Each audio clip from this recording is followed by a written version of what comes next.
welcome to The Haunted Ride.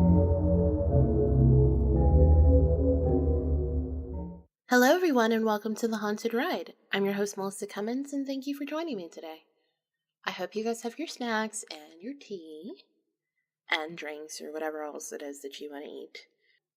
Thank you guys for still being around after Christmas. It was really weird for me not to do a Christmas episode. It was so strange. I kept feeling like, wait, why am I not doing an episode again? And I was like, oh yeah, that's right, because I'm doing all this stuff. And I was sick. So it actually really worked out for the best because I wasn't feeling very well and I still had to do Christmas dinner and everything. So I'm kind of happy that I just took some time off, but you guys have still been around and I really appreciate it. And thank you so much. I'm happy to report that we got 3 times the amount of activity that I essentially sort of look for on the podcast. So we got 3 times as much as we typically would, and as my sort of level is and my limit of okay, if I reach this threshold, then I know that okay, we're still doing well, we're still doing very good, everything's great, we're still working and flowing in a good pace. And you guys skyrocketed that.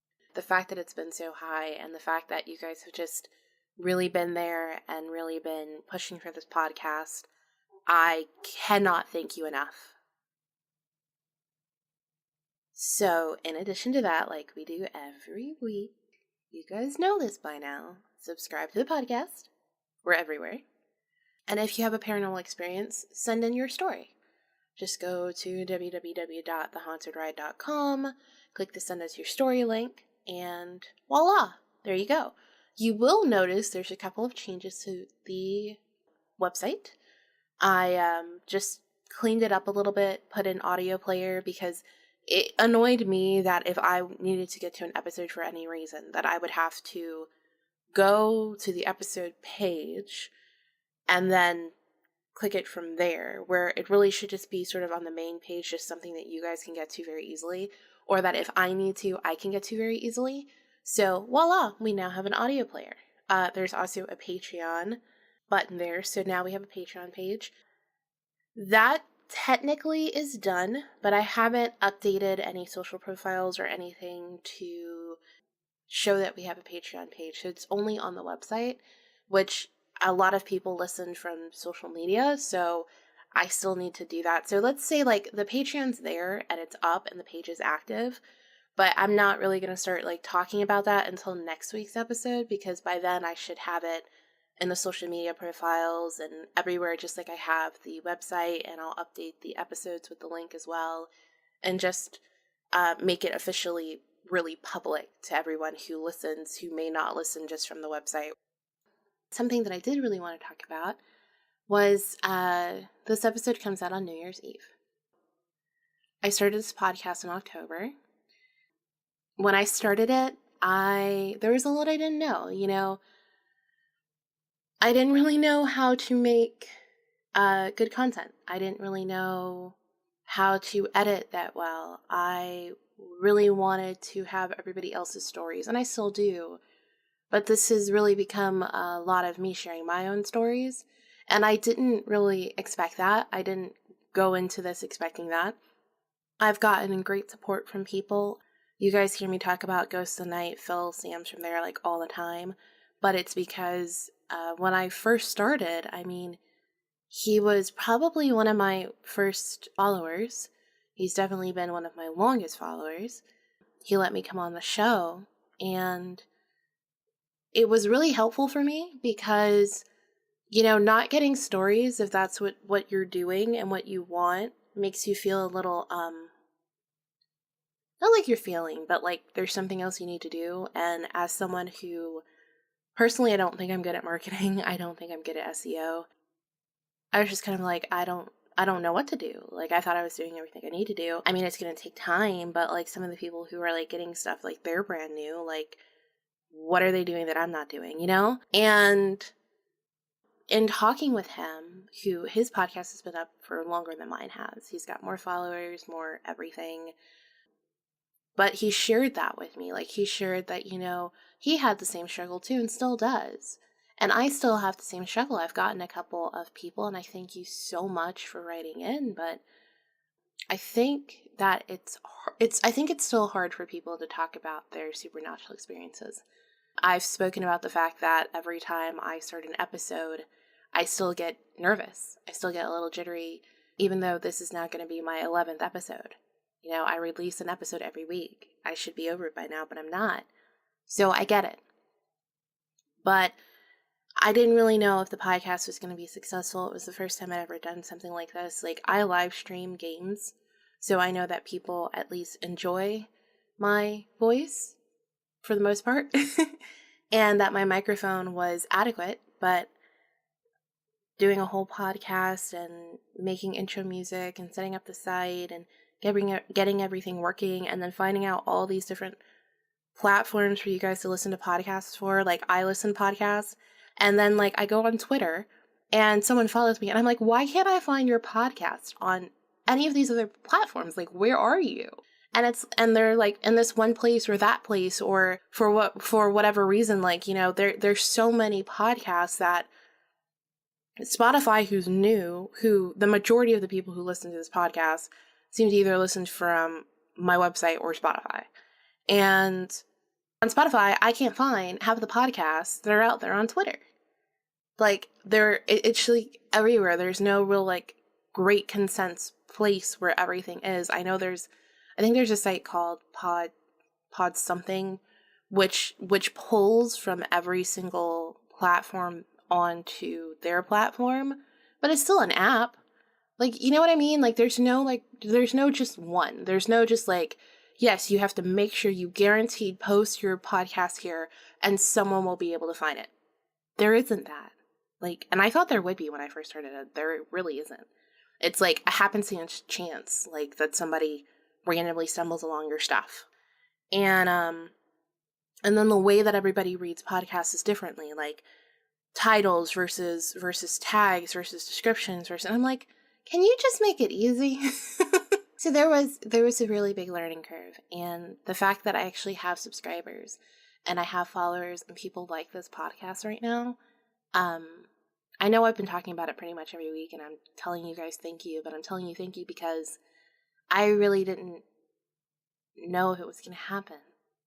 Like, you guys are actually making me feel like this podcast is semi-successful, and I didn't expect that in a couple of months. So thank you so, so, so much. And you guys you're great. In that, I decided to do something a little different this episode. I know we've been talking about experiences and things like that, and I came up with this idea because I write. It is one of my great passions in life, is writing. And I had gotten this prompt, and it was some ghost thing. So I wrote like a quick but you had like a limit. So I wrote like a quick little thing. I posted it on my personal blog that I have, and people loved it.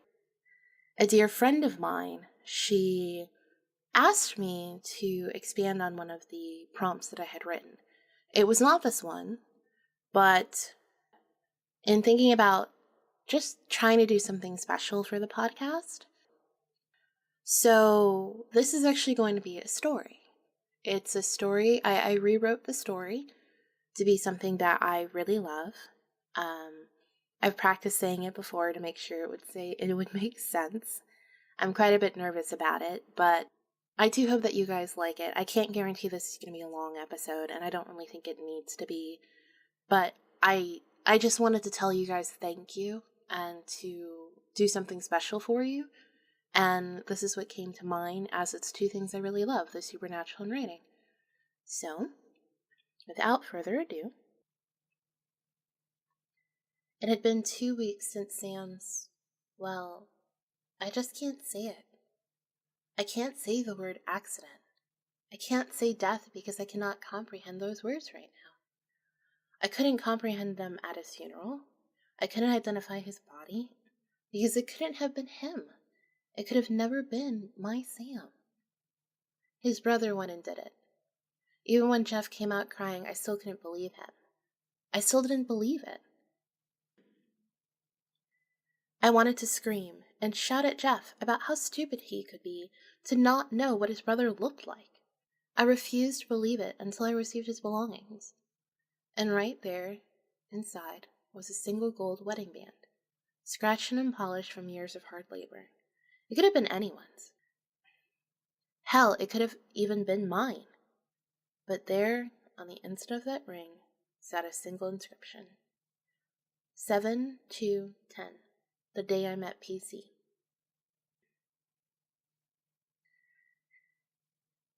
Even that could have been anyone's initials. Paul Corbin, Peter Chain. But I knew it. I knew it because those initials stood for a nickname only I called him, Penny Cheeseball. No one knew that nickname, not a single soul. I knew him around school. I always called him Cheeseball to myself. Head full of strawberry blonde hair, curly, fussy, and unruly. But the first time we spoke, he walked into the hardware store where I worked, and instead of paying like a normal human being with dollars or a credit card, he paid with rolls of pennies. My manager wanted to kill him, but in all honesty, his oddities amused me. The next day I asked him why did he only have pennies. He told me he collected them. Some mantra his grandfather used to say, if you save a penny a day, you'll be rich by 45. I didn't believe that one bit. I thought it was the dumbest thing. But the way his face lit up and he told me that story, the obvious joy, love, and respect he had for that man, how much he wanted to believe that, his dedication and his determination, I fell in love with Sam over fucking pennies. And now he was gone. Was. There's that word again. People kept saying it at his funeral. They kept saying his name in past tense, that he was gone. I cursed them out before running away to the house. I didn't even stay as they put him in the ground. I couldn't because he wasn't here. He had to be. He had to be. But my heart knew. The darkness had settled there ever since the news ate away more at me until I crumbled into pieces of nothing. I sobbed. I screamed. I cried for hours until my voice was hoarse and my body ached. The grief drove me past the point of exhaustion. Before I knew it, the sun was pouring into our home. Stiffness ate at my joints.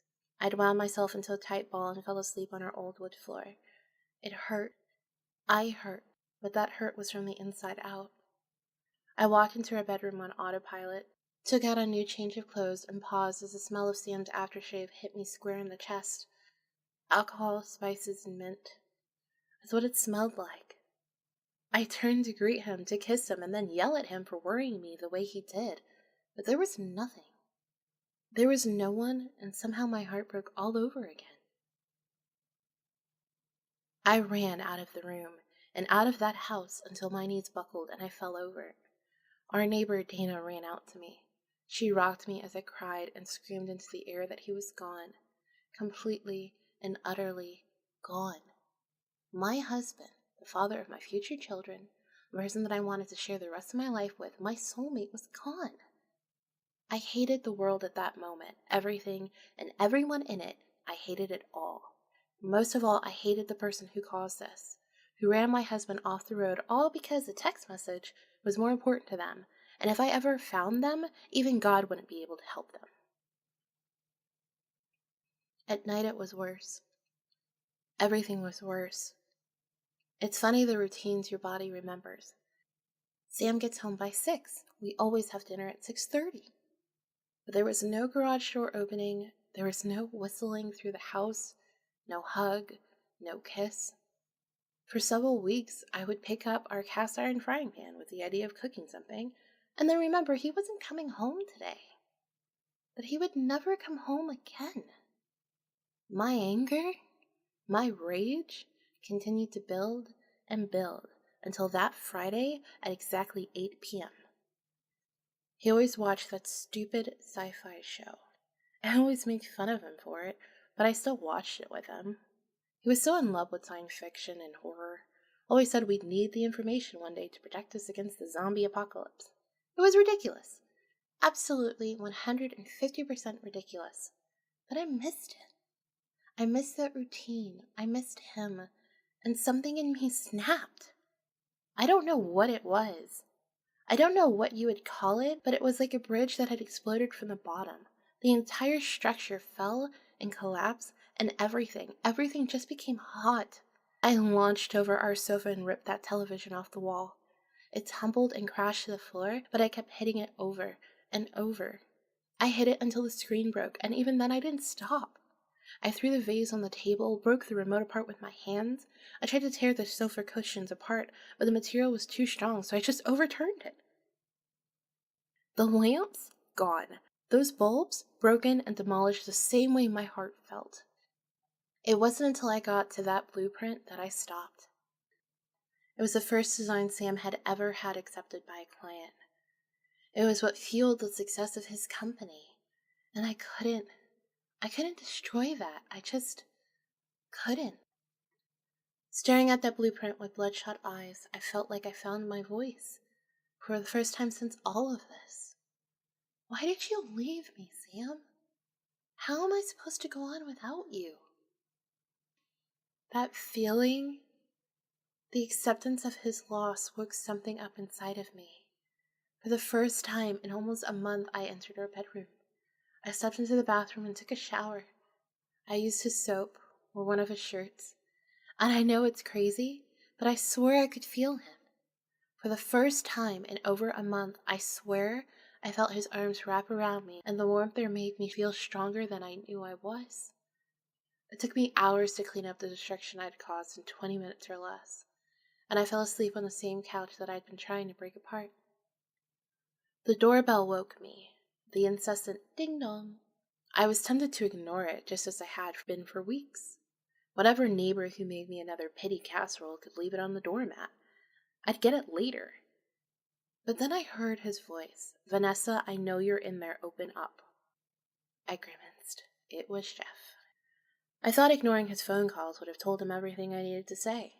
To leave me the fuck alone. Then the banging started and my sleep-deprived mind couldn't take it. It felt like he was literally knocking on my skull. I opened the door and he paused mid-knock. He took one look at me and I braced myself for him to say something, anything. But instead he just hugged me. It was odd, unexpected, and comforting. I realized then that I had been selfish in my grief, that I thought Jeff had Kara, his wife, that he had someone to share that pain with while I didn't have anyone, that I didn't want that from anyone, not really, that I just wanted to stay here in this dark hole that kept pulling me under more and more every day. But to know someone for the first time felt what I did, even at the smallest degree, that someone knew my pain, it made my hole a little brighter. I motioned for him to come inside, and as he did, he froze at the sight of the living room. "I know," I said quietly, fully expecting the judgment. I wouldn't be mad at him if he checked me into a mental hospital right at this moment. "It's worse than I thought. I guess I got that message right on time." "Huh?" I asked. "What message?" But he simply shook his head. "Let me get those bags out of here for you, then we'll talk." "Okay." When he came back with a drink for the both of us, I scrunched my face. "I could have gotten that for you." He gave me a "yeah, right" face and sat down next to me. "Do you want to tell me what happened?" I got a little upset. When he didn't respond, I glanced over at him. Jeff was loud. He was frank, unfiltered, a tell-it-as-it-is sort of guy. He was almost a complete opposite of Sam. The fact that he wasn't yelling at me right now unnerved me. I've been having a hard time. "Yeah, I figured. You haven't been answering any of my calls."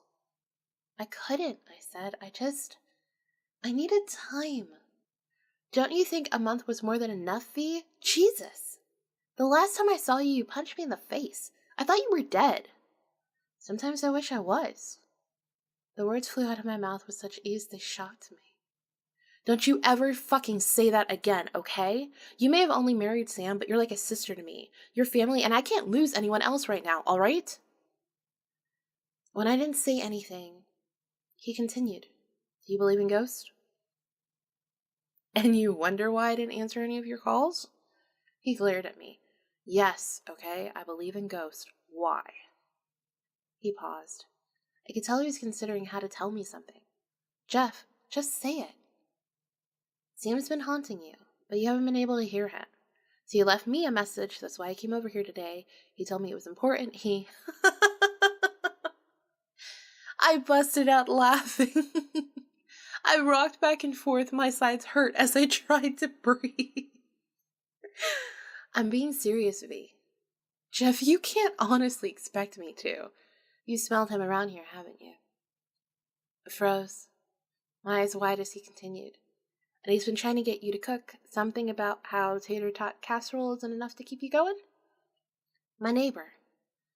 That's what she brought over recently, and I've been eating it for breakfast, lunch, and dinner. How did you? He told me in a dream. He told me what to say to you to get you to believe me. I think that's the only way he can communicate right now. But you need to sleep. Like, actually sleep. Have you been sleeping in your bedroom?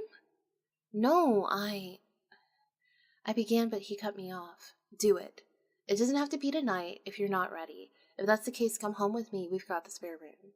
But you need to sleep in your bed to be able to hear him.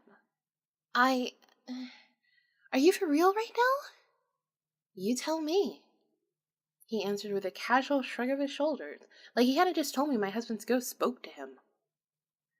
I thought it over, but finally answered, if there's a chance, I'm staying. He nodded, and then he smiled. The first smile I'd seen on his face since he got here. I'll let myself out. He gave me a tight hug. I'll be by tomorrow and we'll talk about it then, so answer the damn door, okay? Okay, I said sheepishly. The night took too long to come. I approached our bed with caution and wonderment. Should I do something? Was he already here? Should I announce when I'm going to bed so he can come into my dreams? Do ghosts see what you're wearing when you're in your dreams? It was crazy to think he'd even be there, and yet, how else did Jeff know all of those things if he wasn't? If he couldn't be? I had to believe, at the very least, I had to do that if it meant I could see my husband one more time. I climbed into bed and fell asleep faster than I had in over a month. I don't remember dreaming, but when I woke up, I felt peaceful. I felt like I had slept for 10 years. I felt energized and, well, alive. I began to wipe the sleep from my eyes, but paused at the gold shimmer on my thumb. I checked my ring finger to verify, but my wedding band and ring were still in place. I pulled the gold ring off of my thumb and read the inscription inside, 7210, the day I met PC. That ring had been stuffed away in the same bag the police had given me and hidden in a drawer in our kitchen. I hadn't been able to look at it, much less touch it, but here it sat on my finger. I whispered up to the ceiling, choking back tears. Thank you, Sam. I love you too. So that is the story. I hope that you guys liked it. If you did, and you'd like me to do another one sometime, I wouldn't mind doing that. I enjoy writing, so it doesn't bother me at all. If you didn't, I'm sorry. I promise our regularly scheduled episodes will be coming up next week, as well as some announcements and things like that. But either way, I hope that you guys have a good one. I know that with the new year coming up, people make resolutions and they do all these things. And I just want you to also be able to appreciate and sort of reflect on this year and all the highs and the lows it's brought in you and what it's taught you. And I hope that your next year is able to do the same and that you continue to learn, you continue to push yourself, and you continue to just be loved and have love and be happy and joyful, and you find those places in your heart and in your life. I also just hope you guys take care of yourself. So have a good day, and as always, don't let the ghost get you. Bye.